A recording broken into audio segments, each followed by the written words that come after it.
भगवान भक्तों का ऐसा गुलाम है, चाहे जो भी करा ले उनके ही राम है।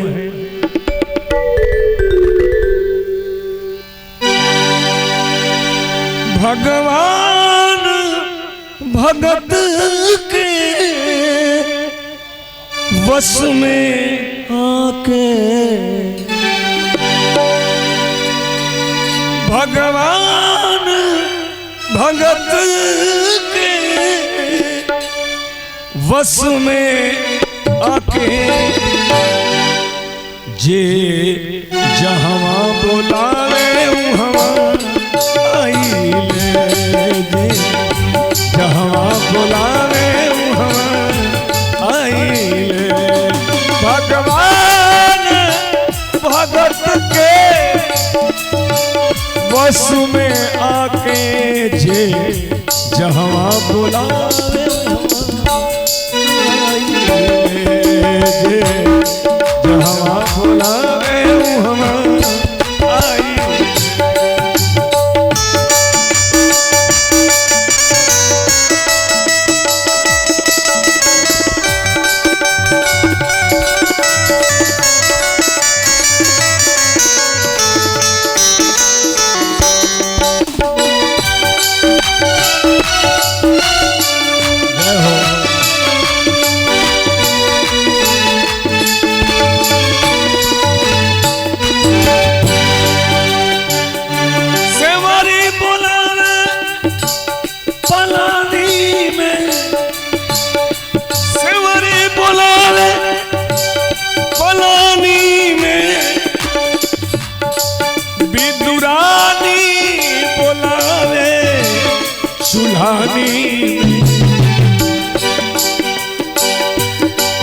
गजराज बुलावे पानी में,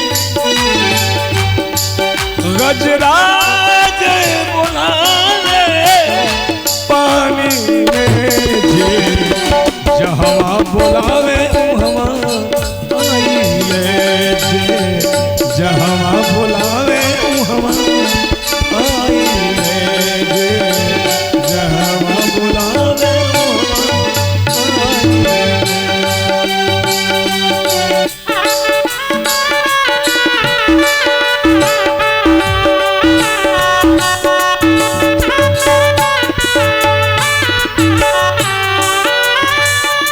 ऐसे ही भगवान को जब जब भक्तों ने पुकारा, चाहे वो खंभा हो चाहे सभा हो, फौरन भगवान पहुंचे हैं। जैसे प्रमाण से द्रौपदी बुलावे सभा में, द्रौपदी बुलावे सभा में, परल दुर्योधन अचंभा में।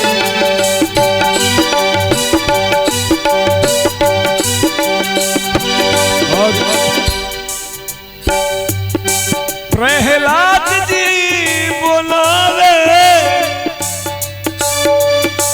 प्रहलाद जी बुलावे खंभा में, जहाँ बुलावे आइले, जे जहाँ बुलावे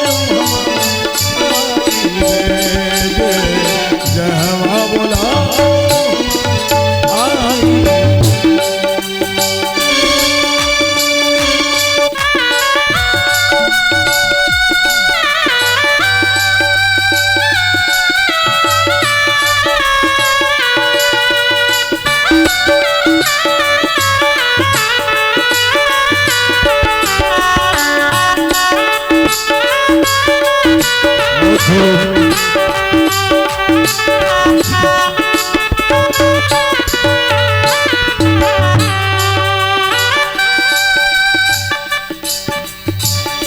होलिका बुलावे धुआं में,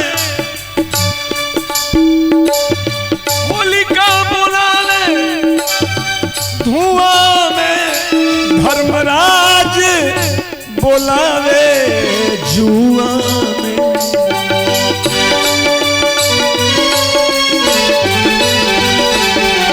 और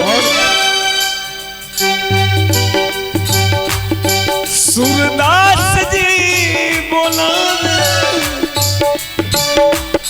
सूरदास जी बुलावे कुआं में जे, जहाँ बुलावे आई ले जे, जहाँ बुलावे वहाँ आई ले।